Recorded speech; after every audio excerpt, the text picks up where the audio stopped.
Welcome to the Deep Dive. We're diving into the world of YouTube today.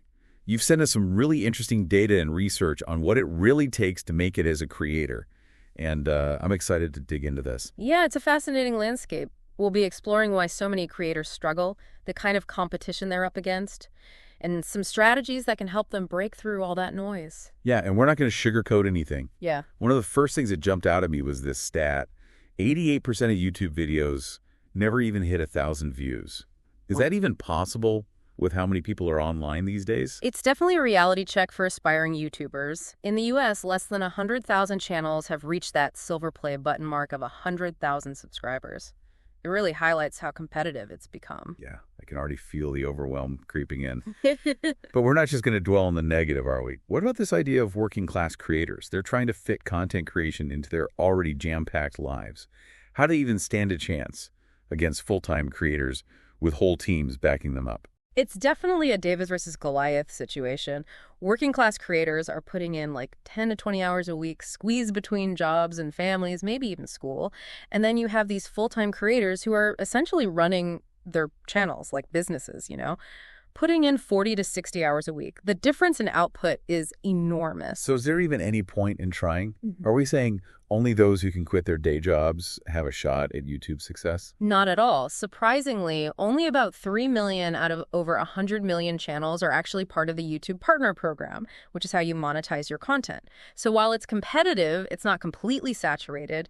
There's definitely space for passionate creators to carve out their niche. That's reassuring. Okay, so let's talk about finding that niche. Yeah. One thing I found interesting was this idea that niche saturation might actually be a myth. Yeah. You're not competing with every single creator in your category. Right. You're spot on. Instead of getting overwhelmed by the sheer volume of cooking channels or gaming channels, focus your energy on the top 5 channels in your specific niche. Study their strategies, analyze their content, and aim to become number 6. It's like aiming for a top spot on a leaderboard, not comparing yourself to every single player on the field. I like that analogy. Okay, say I've found my niche and I'm ready to compete. What's the secret sauce? I keep seeing this term, big creator energy pop up. What's that all about?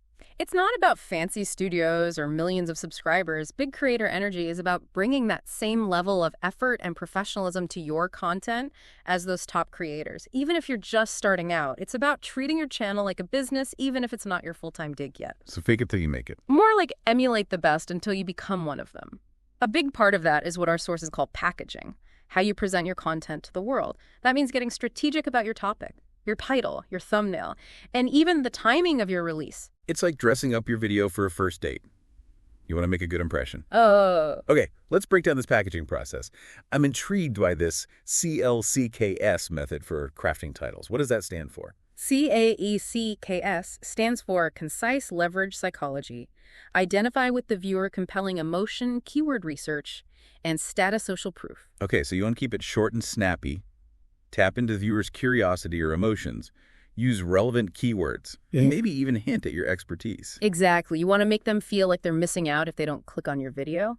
And for thumbnails, the V.I.B.E.S framework comes in handy. Ooh, vibes. Tell me more. V.I.B.E.S stands for visually attractive, interesting idea, bold colors and text eye-catching elements, and status social proof. So bold colors, intriguing imagery, maybe a little text to pique your interest. Makes sense. One source even used the analogy of dressing for the views you want, not the views you have. I love that. It's a great reminder to think big. And finally, there's the R.I.S.E framework for timing your releases, recent relevant in-season spot trends, and evergreen. So considering what's hot in your niche right now, what's trending on YouTube overall, and also what content might have longer-term appeal.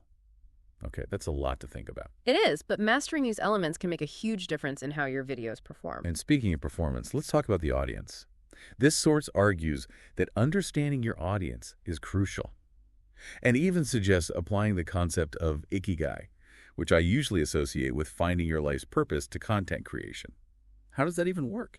Ikigai, when applied to YouTube, means finding that sweet spot where your passion, your skills, what you can profit from, and the community you serve all intersect. So creating content you love, that you're good at, that people will actually watch, and that can potentially earn you money. That's the goal. And the source highlights this creator, JuicyJay, a world champion Clash Royale player, as a prime example of someone who embodies this principle. Okay, I'm all ears.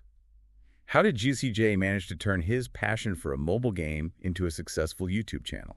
He's incredibly skilled at the game, obviously, but he doesn't just play. He breaks down strategies, explains updates, and even hosts tournaments, which directly engages his audience and fosters that sense of community. He's found ways to monetize through ad sponsorships, and even a creator code for in-game purchases. So he's created a whole ecosystem around his passion, turning his viewers into a dedicated community. That's impressive. And it seems like niching down is all about finding that community right. Yeah. It's not just about fitting into a broad category. It's about finding your tribe, your people. You got it. It's about connecting with like-hearted individuals who share your passion and enthusiasm. Okay, so let's say we found our tribe.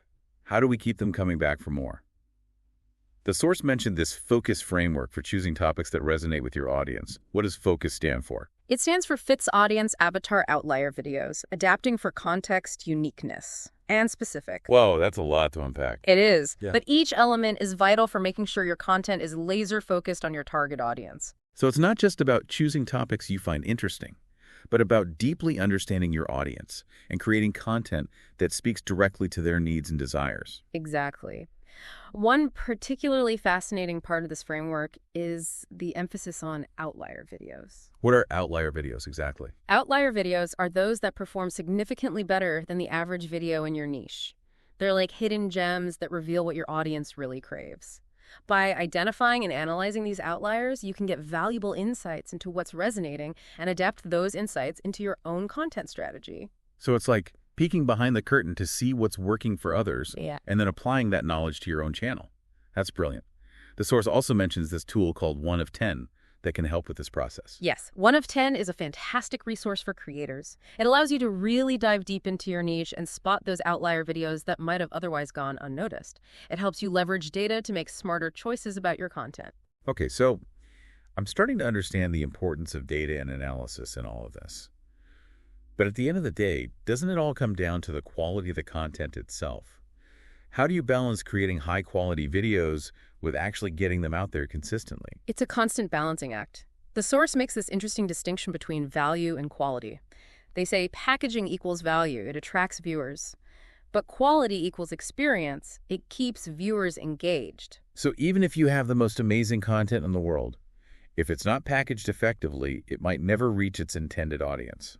And on the flip side, if your packaging is great but the content is lacking, people won't stick around. Exactly. It's like a first date again.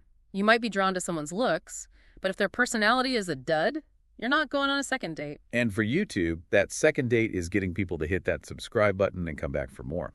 So how do you consistently deliver that wow factor? That's where that big creator energy comes back in. It's about bringing your A game to every aspect of your content creation process, from brainstorming ideas to editing the final product. Treating every video like it's your masterpiece, even if you're just talking about your cat. Speaking of consistency, this source really emphasizes that it's key to success on YouTube. Absolutely. It's not just about uploading frequently. It's about maintaining the same level of quality and energy in every video you produce. Your audience needs to know what to expect from you, and they need to be able to rely on you to deliver consistently. So it's not about having one viral hit. It's about building a body of work that consistently delivers value to your audience. And by delivering that value, you build trust with your viewers. Exactly. They come to know and appreciate your style, your voice, your expertise, and that trust turns into loyalty, which is essential for building a thriving YouTube channel. This is all starting to make so much sense. Yeah. It's not just about making videos. It's about building a brand and a community. One thing that struck me was how the source stressed the importance of putting the audience first. It seems obvious, but is it something creators often forget? It's easy to get caught up in your own creative vision and forget that you're not creating content for yourself. You're creating it for your audience. You need to understand their needs, their interests, and their desires. It's about respecting their time and attention. Yeah. They're choosing to spend it with you, so you better make it worth their while. You nailed it. Building a successful YouTube channel is all about building a relationship with your audience based on mutual respect and appreciation. Wow, we've covered so much ground already. Yeah. This is truly a deep dive into the world of YouTube. Where do we even go from here? We're just getting started.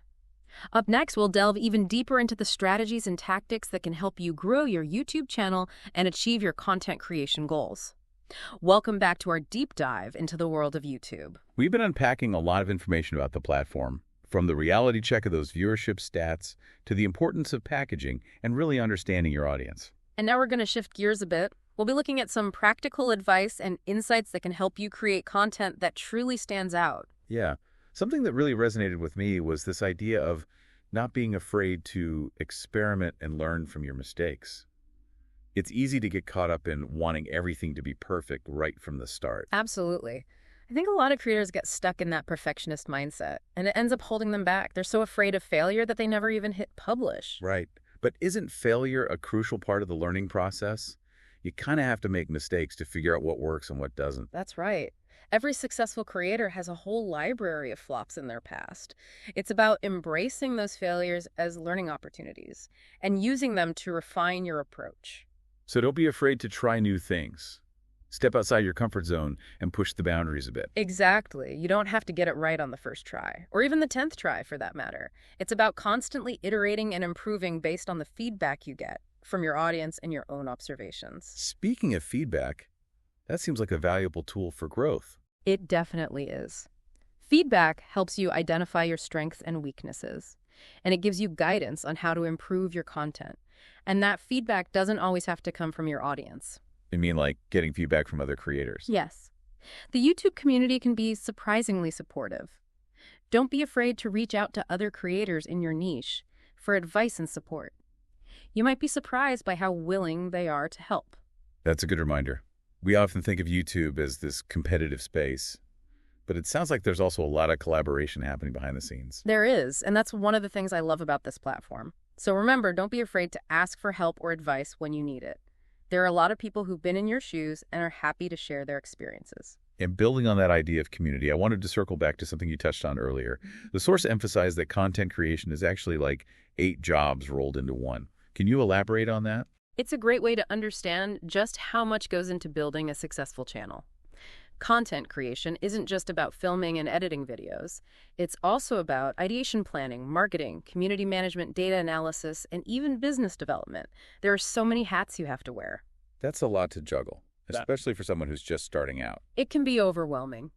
But the key is to be strategic about your approach and prioritize the tasks that are most important for your channel's growth. So don't try to do everything at once. Focus on mastering one thing at a time, and then gradually expand your skill set as your channel grows. And don't be afraid to outsource or delegate tasks as you start generating revenue. There are tons of resources available to creators, from online communities to freelance platforms. You don't have to do it all alone. That makes a lot of sense. Okay, so let's shift gears a bit and talk about the emotional side of content creation. Yeah. I think a lot of creators struggle with the inevitable ups and downs of the platform. One day your video is getting tons of views, and the next day it's crickets. The YouTube algorithm can be a fickle beast. Trends change, audience tastes evolve, and it's easy to get discouraged when you see your views dip or your engagement drop. It's like riding a roller coaster, right? You have these amazing highs and then these crushing lows. Exactly. And it's important to remember that those fluctuations are completely normal. Don't get too caught up in the day-to-day numbers. Instead, focus on creating high-quality content that you're proud of, and that provides value to your audience. So it's about playing the long game, not getting fixated on short-term metrics. Exactly. The creators who succeed are the ones who are willing to put in the work, to learn and adapt, and to stay committed to their vision even when things get tough. And that brings us back to the importance of that big creator energy you're talking about earlier. It's about approaching your channel with a sense of professionalism and purpose, even when you're feeling discouraged. You got it. It's about treating your channel like a business, even if it's not your full-time gig yet. So how does a creator cultivate that big creator energy when they're just starting out? What advice would you give them? One of the most important things is to be clear about your goals for your channel. What do you want to achieve? Who are you trying to reach? Once you have a clear understanding of your goals, you can start developing a strategy for achieving them. So it's like having a roadmap for your YouTube journey. Exactly. And that roadmap should include things like defining your niche, identifying your target audience, creating a content calendar, and developing a marketing plan. It sounds like there's a lot of planning involved. There is. But the good news is that you don't have to figure it all out at once. You can start small and gradually build up your strategy as you learn and grow. That's reassuring. What about the technical side of things? Do you need to invest in expensive equipment and software to get started? Not necessarily. You can create amazing content with just a smartphone and some basic editing software. The most important thing is to focus on creating high-quality content that is well-lit, well-sounded, and engaging. So it's not about the tools you use, but about the creativity and effort you put into your work. Exactly. As you grow your channel and start generating revenue, you can invest in better equipment and software. But when you're just starting out, don't let a lack of resources hold you back. I think a lot of creators get caught up in that gear acquisition trap. They think they need the latest and greatest equipment to create professional-looking videos.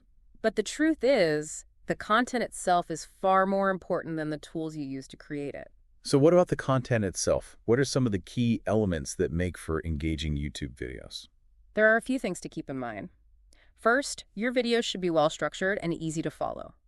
Viewers should be able to understand what your video is about and what they can expect to learn from it. So no rambling on without a clear point. Exactly. Second, your videos should be visually appealing. Use a variety of shots, graphics, and animations to keep viewers engaged. And make sure the lighting and sound are good. Absolutely. Those things can make a huge difference in the overall quality of your videos. And finally, your videos should be entertaining. People come to YouTube to be entertained. Yeah. So make sure your videos are fun to watch. It's all about finding the right balance between being informative and being engaging. And remember, you don't have to be a comedian to make entertaining videos. You could be entertaining by being passionate, enthusiastic, and authentic. Exactly. Let your personality shine through and your viewers will be drawn to you.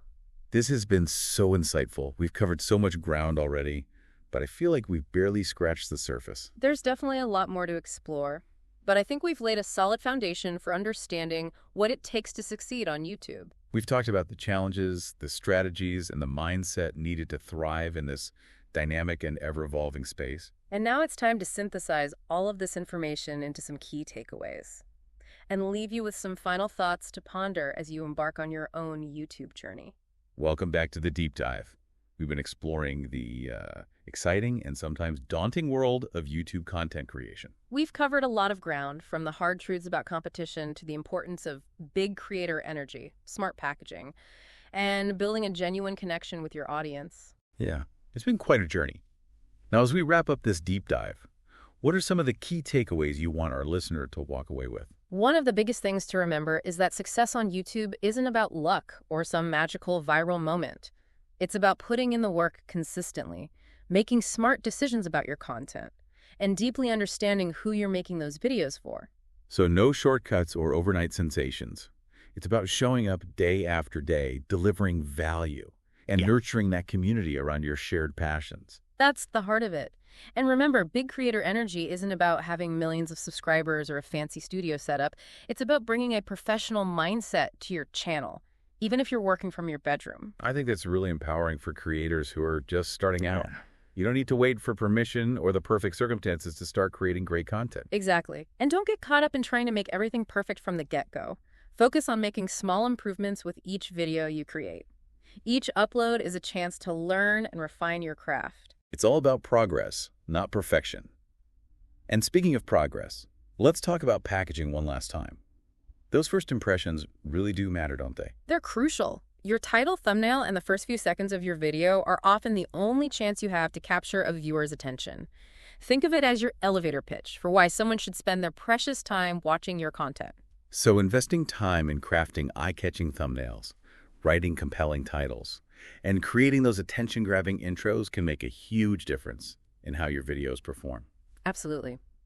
And as your channel grows, remember, content creation isn't a one-person show.